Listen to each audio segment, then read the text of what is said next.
Hey everybody, good to be here today. My name is Brent Moores, and it is time for long options. Today I want to talk about hedging your portfolio and using long options to do so. There are other ways to do so, but this is a long options class, and this is a very common way that people will do it. I want to talk about pros and cons, ins and outs of that, and I'm just glad you're here. I'm also glad I'm joined by Connie Hill, who's helping me out in the chat today. You can follow Connie on X, and you can follow me on X as well for additional content. Connie's X handle at Connie Hill CS, my X handle at Brent Moores CS, and see some familiar names in the chat. Glad you're here. And if you're watching on a recording, that's great too. We're just glad to have you. Let me go through the disclosures real quick here, and then we'll get to it. Options do carry high level of risk and are not suitable for all investors. And the information today is for general informational purposes only. It's not an individual recommendation or endorsement of any particular security, chart pattern, or investment strategy. The Paper Money software platform is for educational purposes only.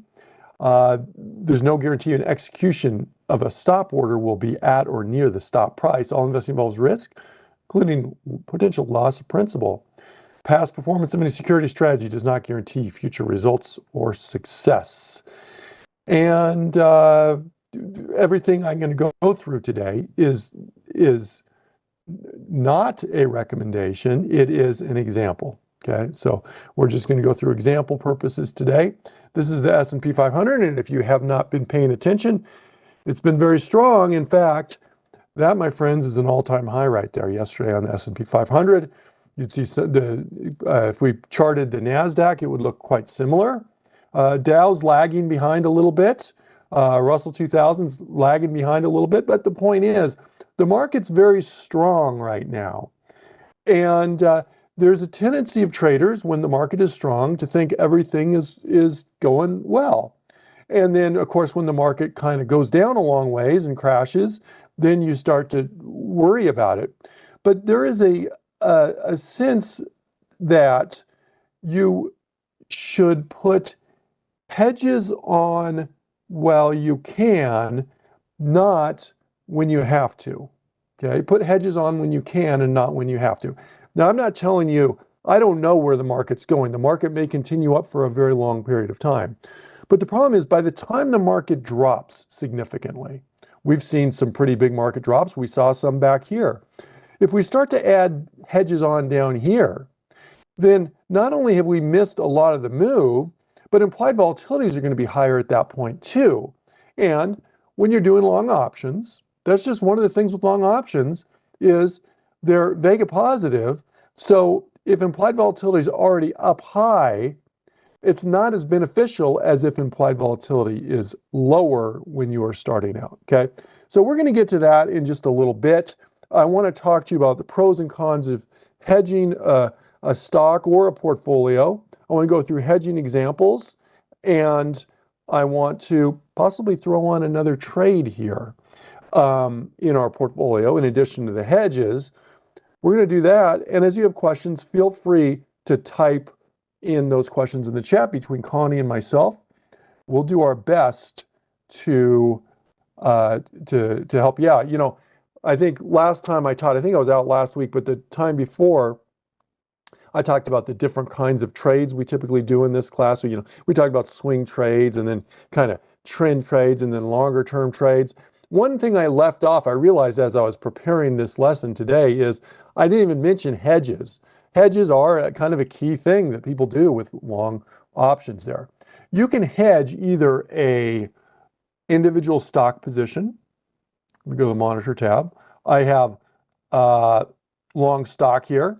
Okay, so I have Broadcom, for example. You can hedge that individual stock position.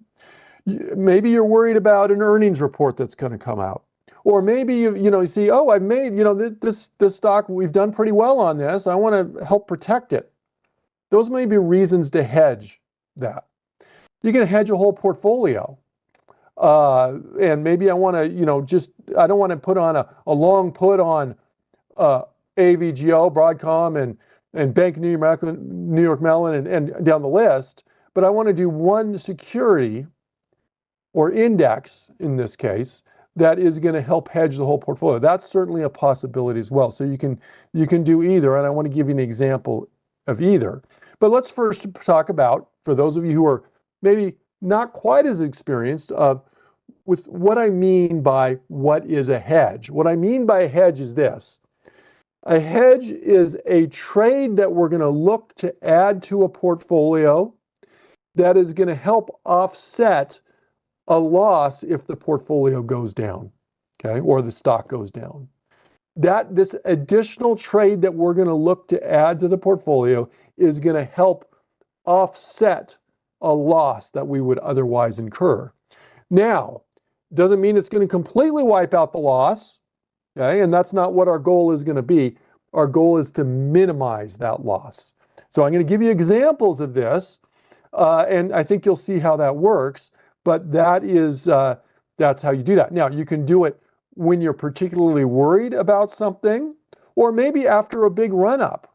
When we were looking at, say, AVGO, which was the stock I was just mentioning, we got a pretty good run-up on this. Now, today's not the greatest day on this, but we've gained a bunch in our paper money example trade.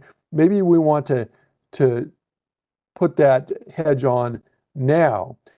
So I'm going to give you some kind of general guidelines. These aren't recommendations, but we're not going to try and protect every last penny of a downward move on this. And one of the challenges is when you put on a long put, which is the hedges we'll be looking at today, long puts. When you put on that long put, it costs something. And it can cost so much that it becomes the point that there's like almost no point in holding on to the stock so much. You actually turn it more into a bearish trade. Furthermore, when you're putting on a long put, you're adding negative theta to your portfolio. In other words, more time decay that's going to work against you on the portfolio, to the point that if the stock just kind of goes sideways, let's say this stock just goes sideways and we have a big long put on there, we're losing money on that long put, okay? And so that's something we want to avoid on this. So let's look at our options on AVGO. And it's always important to consider your liquidity and your time frame. What expiration date would you pick for a hedge? Well, you hedge for as long as you think you need this specific protection. So I may look at a 10-day hedge if I have earnings coming out in a few days and I expected that's where I wanted to protect myself. But if I wanted to give myself kind of a more time, then I'm going to look for a longer expiration date. So in this case, I'm going to look at August 15th expiration date. The more time you buy, the more expensive it will be, though. Okay, that's one of the downsides. The more time you buy, the more expensive the hedge will be. But there's other considerations as well. The higher the strike of the put, the more expensive it will be. And that's certainly a big factor. If I buy let's see, the stock's at 267 right now, and we do the 270, it's going to cost us about $1,460, roughly almost $1,500 to do that hedge. Now that's nice. That's pretty much at the money. Our delta is about almost 50 there on that. But as a general kind of rule of thumb that a lot of traders use, it's not a specific recommendation, a lot of traders will look to hedge to about a 30 delta. That would put us down. We don't have anything 30 exactly, but if we go to this one, 28 delta, that'd be the 250 strike. Now, why is that? That's not going to protect us a lot for a small movement down. It's only going to protect us 30 cents on the dollar in terms of a move down. In other words, the stock price goes down $1, the put is going to go up about 30 cents if we did a 30 delta. But keep in mind, the more the stock goes down in this case, the delta is going to go up. So, although it's only giving us 28 cents of protection per dollar for the first dollar move, as the stock, if we truly get a big drop in that stock, that delta is going to go up higher and higher and afford us more protection. Another way of saying that is this: the protection is going to be limited when you get started, but it becomes much more helpful, much more significant, the more the stock drops in that case. Now, would it be better to go with something with a higher delta? You can do that, but then it becomes probably pretty expensive there. So we're trying to balance the needs of protection with the cost. Okay, so let's do that. I'm going to look and I'm going to go to roughly a 30 delta on this. I'm going to go here and I'm going to go, I've got my 28 delta on this. I'm going to buy this contract. Now, that would be per 100 shares of stock. Well, let me go here and let's just look. I don't want to beta weight it right now. Let me unbeta weight this. Let's look at AVGO. My delta on this position is 100. Okay. That's just because it's stock. I have 100 shares of stock. Delta is 100. If I add on that put, initially that's going to reduce that delta. If I add on a long put, we'll say with a 30 delta, okay, then my net delta is going to end up being about 70.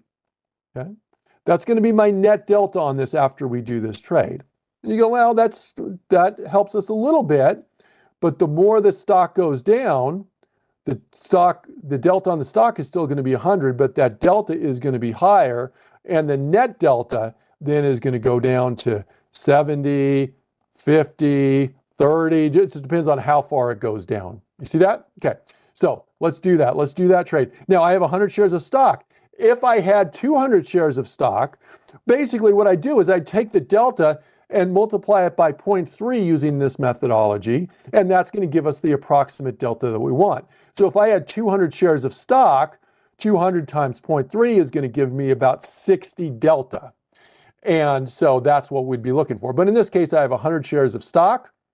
I have 100, so I'm going to go here and my delta is changing, but I'm going to throw this on here. We're going to put just not a massive hedge on there. I'm going to click on this.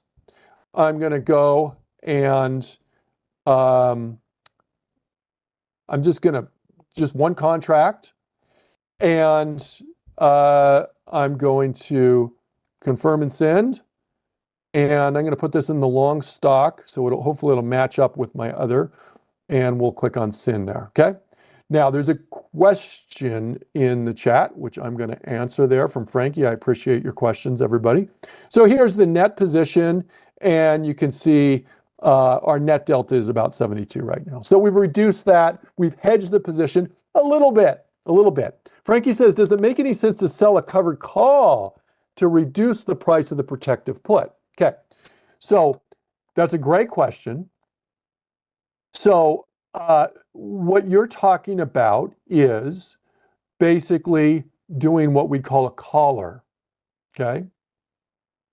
A collar. And so you can do that. There's always pros and cons to each trade. The good part of it is, Frankie pointed this out, it reduces the overall cost. In fact, we may be able to basically make the cost of the put essentially zero if you factor in the premium of the call that you bring in. They could offset each other, in other words, okay? That's the good thing. Another good thing is selling the call is actually going to add positive theta in to help offset the negative theta. But the downside is you're capping your gains too. So if you don't think this is going to go up and you want to be more sideways in that case, then yeah, absolutely you could do that. In fact, we have another position in here where we did precisely that. Here we have 100 shares of stock, we have a long put, and a short call. That's what you're talking about, Frankie. We did that here, and that's called a collar. But in this case, I want to be able to take advantage if AVGO continues to go up. Josh says, what's my price target on this? Right now, I don't have a price target on this because this is a trend trade. This is a trend trade. When I'm doing shorter term swing trades, then I'm going to say, if I hit my price target, I'm going to get out. For my trend trade, I'm going to say, as long as this is continuing to trend up, the sky's the limit. I'm going to let this continue to go there. Okay, so hopefully that answers your question there. Okay. And let's see. Josh also said you could add the protection. We also increase the break even. And yes, absolutely. So hopefully I've been clear on this. There's pros and cons to this. We are adding cost into this trade. This put is not a free deal.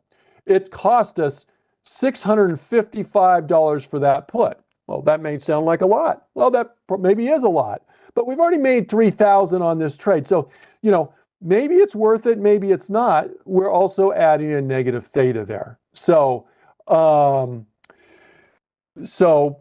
we go. Hoping that makes sense, y'all, on that. Now, let's see. I think George said you can do. So here's something that George says. You can do in addition, instead of saying doing this one, let's say instead of doing a 250 call put, I did two 230 puts. The delta would be close to the same. The cost, a little cheaper. Our delta is a little less too, but the cost would be a little cheaper. You just have to look at you'd have to look at the other Greeks, which you can do, but also keep in mind this. By doing that, you're changing the strike price, so-called the tipping point on this, from when this goes in the money to out of the money. Once this goes up to, if this goes down far enough, this delta will eventually be 1 if the stock went down further on that. So for a very large move, you could actually do this and you're going farther out of the money and would actually benefit you more in that case. But for a smaller move, our deltas are about the same, but let's look at our other Greeks on this here. So let me go and let me just switch this over to delta gamma theta vega. And it's going to be a little bit hard to see. My theta for two of the 230s is going to be greater than one of the 250s. So that's one of the big differences by doing these contracts farther out of the money. Probably more protection if you get a big move, but the theta is going to be working against you more if you get a smaller move on that. Okay, you can always compare those to one another. In fact, in our another example, we may end up looking at another example. I'll see if we can do that and look at multiple contracts of farther out of the money contract there. Okay, so love your participation, folks. Love your questions on that. Now, so I think that's going to be our example for just doing a single option. What about a portfolio there? What if you want to hedge the whole portfolio? Well, when we're looking at the whole portfolio, we can look at like SPX, right? That's kind of the standard S&P 500 index. But here's a challenge on this. Let me go out. I'm going to go out a little ways on S&P 500 index. I'll go out to August 15th on this. Okay. Now, let's say we go out and let me get a few more strikes here. Let me just do 20 strikes. Okay, we're not getting all the way to our 30 delta, but this will illustrate the point anyway. What's my cost on this? That's $9,300. $9,300 for a single contract of the SPX. The SPX is a big beast. Now, if you have a big enough portfolio, that may make sense.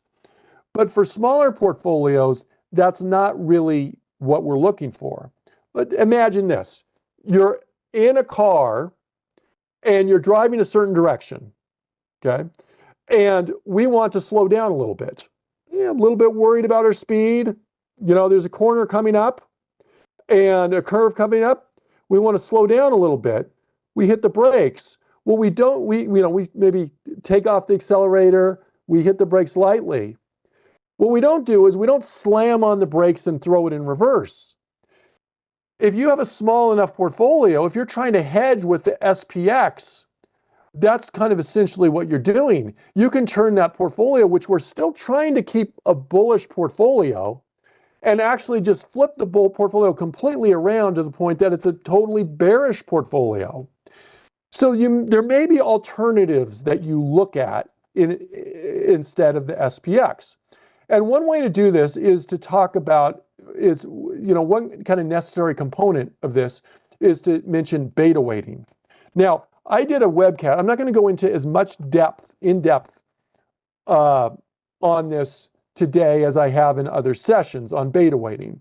But for those of you watching live, I just put a link in the YouTube chat that on a discussion where I go more in-depth on beta weighting, which I will hit up quickly here, coming up in just a minute. But if you want a more in-depth discussion, check out the link that I put there in the class, in the chat. If you are watching on a recording and you don't see that chat, it's in my Managing Your Options Portfolio webcast, which occurs on Wednesdays, which I invite you to. On April 16th, I did a more in-depth discussion on beta weighting, April 16th of this year, that you may want to refer to. But let me just kind of mention it this way. When I'm looking at this portfolio here, and I'm looking at an individual stock, it's easy enough. We looked at how many 100 shares of stock, and then how much the put is for Broadcom is going to affect that. But that Broadcom put, it's very different from stock to stock. The magnitude of the move of one stock is very different than the magnitude of the move of another stock. Some stocks are $1,000 stocks. Some stocks are $20 stocks. You can't just look at one put option on a cheapo stock and think that that's going to do that much for a more expensive stock like, say, Broadcom. Broadcom's $236. So what we do is we try and weight all these together, and that's called beta weighting. If we put in beta weighting, and we're going to put in SPX, what this is doing is it's converting that delta. Remember the delta on Broadcom was 100? Now that delta has come down because it's saying, how much is Broadcom going to move in relationship to a $1 move in the SPX? Well, a $1 move in the SPX isn't much, to be very honest. I mean, today we haven't moved as, today we're basically break even, but it's a $6,200 index. A 10% move in this is $620. A 1% move is $62. 1% isn't like extraordinarily large. If we have a 1% move in the markets, it's not like headline news typically.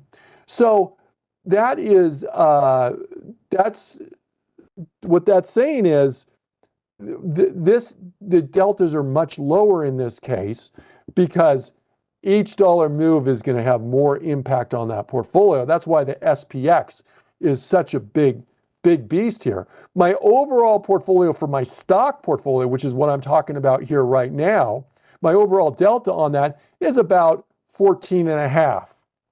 14 and a half, okay? Well, let's say we wanted to hedge that portfolio and we use the same kind of rule that we used before. So I'm going to take 14.5. I'm going to divide that by 3. Well, I know the result is going to be about 5. So instead of we're looking for about 5 deltas on the SPX, okay? 5 deltas on the SPX. And George added in the chat, the average true range, kind of the average move of per day on that SPX is about $62, $62 on that index there. So 62 points. So it shows that it can move a lot. But are there options out there that are a 5 delta? Yeah, there probably are. But instead, what we're probably going to do in this case is we're probably going to look at an alternative index. And I'm going to do one that is called the XSP. It's a little less liquid than the SPX, but it's going to do what we need, and we're going to try and find more liquid options on there, okay? Because there are some liquid options on there. Now, let's say my overall portfolio was, instead of 14 delta, that's beta weighted to the SPX, let's say my overall portfolio was 100 delta. Then it makes much more sense to probably do that SPX option here. Now I can also beta weight to the XSP if I wanted to. XSP, and I could beta weight to this. Here's my new delta, which is 144. 144 divided by 3 gives me about 48. Roughly 50 deltas are what we're going to want to use on the XSP. Remember, now that I went through that a little quicker. The problem is it's going to take me a lot longer to go through if I were to go through an in-depth discussion of beta weighting. So check out that webcast if you want. Just a reminder, Connie put that in the chat. Also, if you're watching on a recording, April 16th in the Managing an Options Portfolio webcast, not this webcast. But let me point out this to you. If we go to XSP, okay, price on the SPX, 6,200. Price on the XSP, 620, okay? It's 1/10 the price.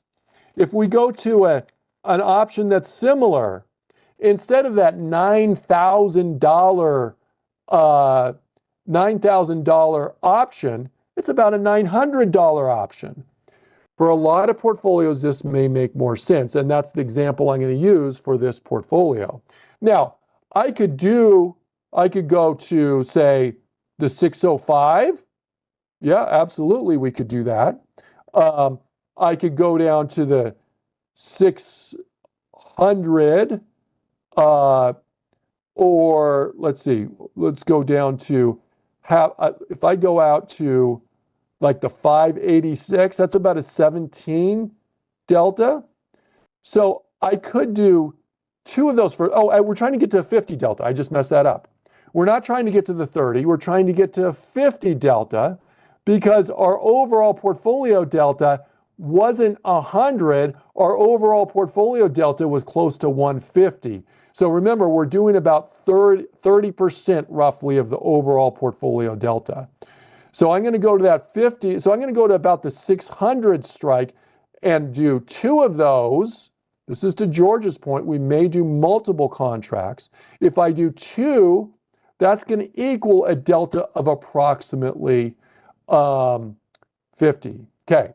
Now, Vic asked a question. Vic said, are you choosing index funds because they're cash settled? Well, they are cash settled, but that's not the main reason here, Vic. The main reason is I have another couple choices here. One is I could do something like an ETF. I can't do those in this class. Is that a possibility? Yes, that is a possibility. If you want to learn more about trading ETFs, Mondays, 4 o'clock Eastern Time, Connie Hill teaches a great trading ETFs class. So could you do an ETF that is doing kind of something similar to that XSP? Absolutely, you could. But that's all I'm going to go into that right now. Okay, so that's why I'm doing index funds versus ETFs.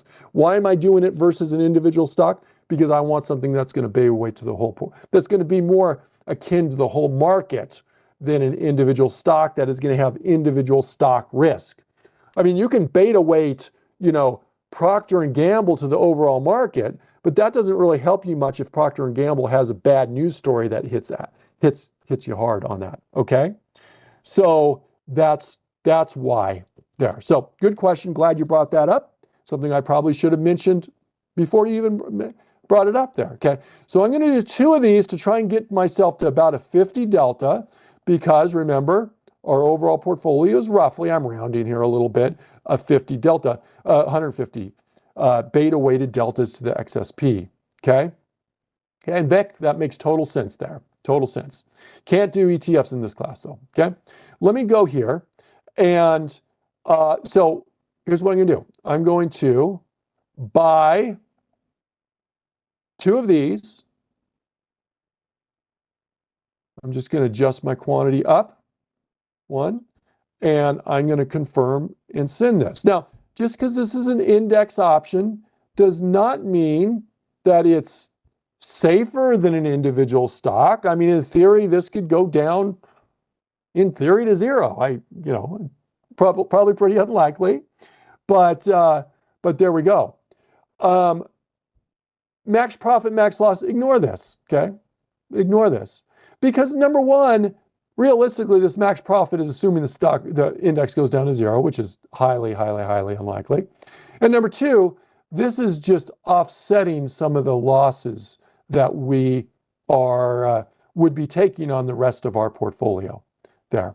Okay, so I'm going to look to put this order in, and I'm just going to send this order. This is intended for the whole portfolio. We sent that, okay? So what if the market continues to go up? What's going to happen? If the market continues to go up, we're going to lose money on that hedge. Look, there's no free lunches. You can't get the protection of the hedge and without the downside.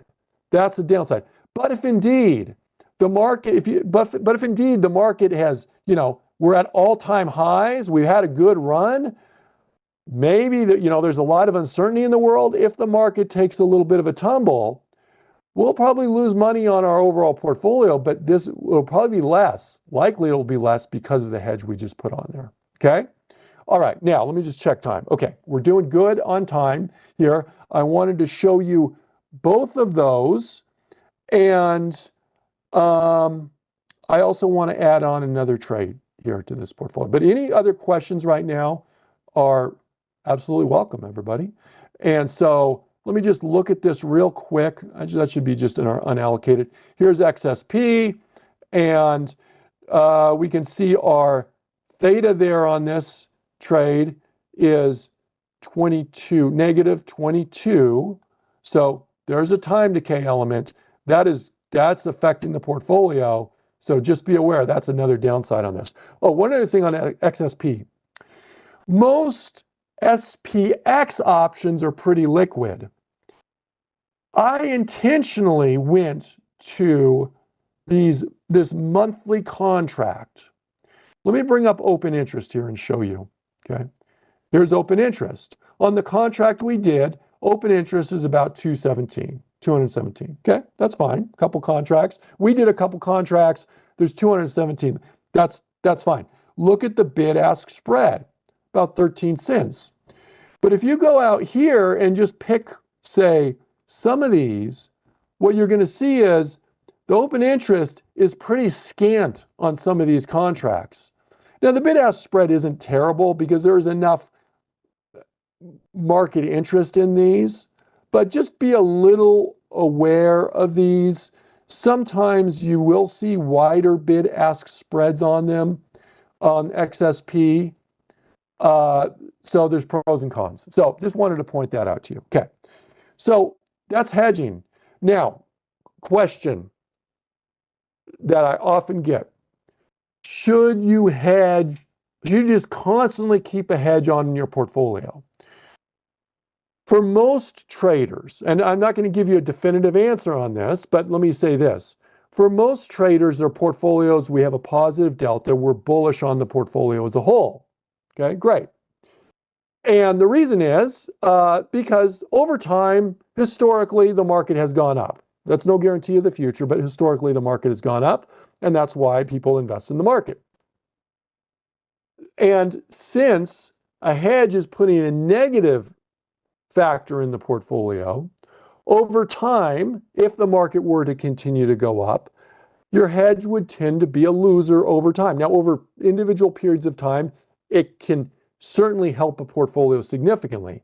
Also, adding in the negative theta can wear on that portfolio, can drag on that portfolio.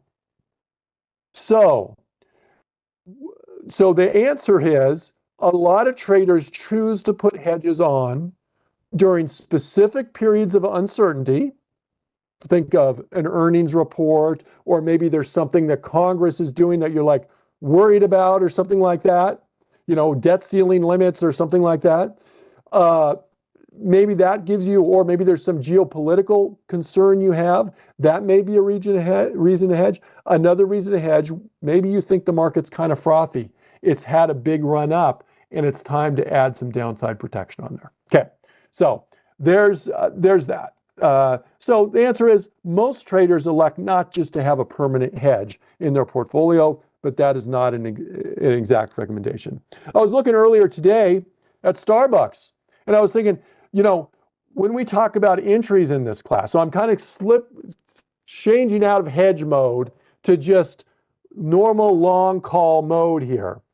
Very often, when we're looking for entries on long calls, what we're looking for are bounce entries. We talk about this quite a bit. We look for bounce entries. Close above the high of the low day, maybe. Well, I don't know exactly what our low day was here, but certainly today is showing, well, we haven't closed yet, but that's certainly a touch above the high low day. There's a nice bounce up off a general trend where our 20-day moving average is heading up. We're above our 50-day moving average. They're both sloping upward and nice upward momentum on this. A lot of this is a way of, in other words, that's a hold, that's a bounce. Does that guarantee Starbucks is going to continue to go up? It does not guarantee that, but let's just kind of review some of our bounce entry rules. Very often we look for a hold, close above the high low day, or a hold, a touch above the high low day, which is kind of what we're looking at right now. In other words, we're looking for a bounce. These are both ways of kind of looking for those bounces. If you're interested in specific, more in-depth discussion on this, about 2 weeks ago, I think I was out last week. I can't even remember where I was last week, but 2 weeks ago, I was on vacation. So I did a class where I talked in depth more on co-holds and toe-holds. So if you want a little more in depth on that, but suffice it to say right now, these are ways of looking at a bounce. Okay. We got our bounce. Okay. We're looking for a trend often. Okay. A trend or a channel that we're bouncing between. In this case, I'm going to call this an upward trend right here. Okay. And so that's our potential entry. Now, in terms of time frame, well, however long you think that's going to last. Earlier, we talked about a trend trade where I said, Josh brought up a good point. He said, what's your target? And because a lot of these trades, we look for targets, and I want to look for a target on this trade. But sometimes we don't do that necessarily if it is a trend trade. But in this case, let's kind of come up with the target price. And what I'm going to do is this. I'm going to go here and I'm going to just say, this was kind of a flag. We went from low to high right there. That's about a $12, almost a $13 move. I'm going to duplicate this drawing. I'm going to move this from low to high. And I'm going to put my target right up here, right around 104. 104 is going to be my target on this. Okay. What I'm also going to do is I'm also going to say, look, we're bouncing off this moving average here. If we break below that, and I'm going to go a couple percent below that, then I'm going to look to exit on this trade. So moving average right now is about 91.63. I'm going to go 91.63 times 0.98 to go 2% below that. And that's going to give me about 89.80. Okay. So that's going to put my stop right around here, roughly around there. 89.80 stop. 89.80 stop. How long do we expect this to move? Well, I don't know, but I'm going to say this past move took a couple weeks. We'll give it a little more wiggle room. So we're going to take our expected move, which I'm going to say 2 weeks I'm going to add a little extra time just in case it takes longer. So I'm going to look out for an expiration about 4 weeks. I don't want to choose 2 weeks because if I'm expecting it to be 2 weeks, we're going to be going right up to expiration. I don't want to hold this right near expiration. I want to get out before expiration. So I'm going to look for at least 4 weeks. If, more or less 4 weeks. We have our target. We said our target was going to be 104. We have our stop. We said our stop was going to be 89.80. And what strike are we going to do? Well, very often we'll go at the money on this. So that's what I'm going to do. I'm going to look to trade. I'm going to go out roughly 4 weeks on Starbucks. Well, 4 weeks is 28 days. We'll go out 31 days here on this, okay? Let's look here. I'm going to go at the money. Stock is at 95, okay? Stock is at 95. And Frankie added earnings is on 7/29. End of the month, end of July is earnings. So if indeed it takes 2 weeks, we'll be out before then. Hopefully, by the way, we'll benefit from some increased implied volatilities before earnings. No guarantees, but very often that is what it happens. And on long options, that would tend to help us. So I'm going out roughly 4 weeks. I'm going at the money. I'm checking my bid-ask spread about 20 cents. I'm going to right-click on this. I'm going to buy custom, and I'm just going to say buy custom with stop. And I'm going to put my exits based on the stock price here. We can put them based on the option price. We do that many weeks in this class. Today, though, I'm just going to do it based on the stock price. I'm going to change stop to market. I'm going to change day to good till canceled. I'm going to click on my gear, and I'm going to say, I want to get out of this thing if Starbucks marks less than or equal to, what was our stop? 89.80, 89.80. Or if Starbucks marks greater than or equal to, what was our target? I think it was 104. Yep, 104. So I'm going to say 104. This is the underlying stock price, not the option price. We're going to save that. I'm going to click on, here's my entry on this, and I'm going to click on confirm and send.